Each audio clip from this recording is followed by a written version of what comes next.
Friend, আমি মৌমিতা বর্ধমান থেকে এখন আপনাদের সঙ্গে। তো চলো, আমি যে এনার্জি ড্রিঙ্কটা শেয়ার করছি সেটা একটু ভালো মতো দেখে নাও। যারা ওজন কমাতে চাও এবং ওজন বাড়াতে চাও, দুজনের জন্যই অনেক কাজের হবে। এটি হচ্ছে দেশি গাওয়া ঘি। যারা একেবারেই রোগা, যারা মোটা হতে চান, তারা এনার্জি ড্রিঙ্কের সাথে এই দেশি গাওয়া ঘিটা মিক্স করবেন।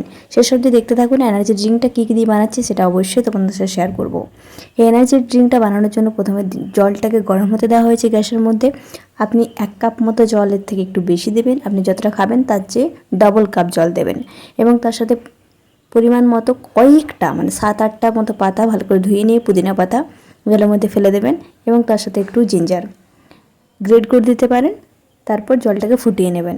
জলটা ফুটিয়ে যখন 2 কাপ জল 1 কাপ হয়ে যাবে বা 3 কাপ জল 1.5 কাপ হয়ে যাবে, তখন আপনি জলটাকে সুন্দর করে ছাঁকনি দিয়ে ছেঁকে আপনি আপনার পাত্রে নিয়ে নিন, যেটা দিয়ে আপনি সার্ভ করতে চান। এবং তার সাথে একদম দেশি গাওয়া ঘি মিক্স করে নিন। যারা স্পেশালি মোটা হতে চান, যারা আন্ডারওয়েটের প্রবলেম ভুগছে, তাদের জন্য দেশি গাওয়া ঘিটা মিক্স করা ম্যান্ডেটরি।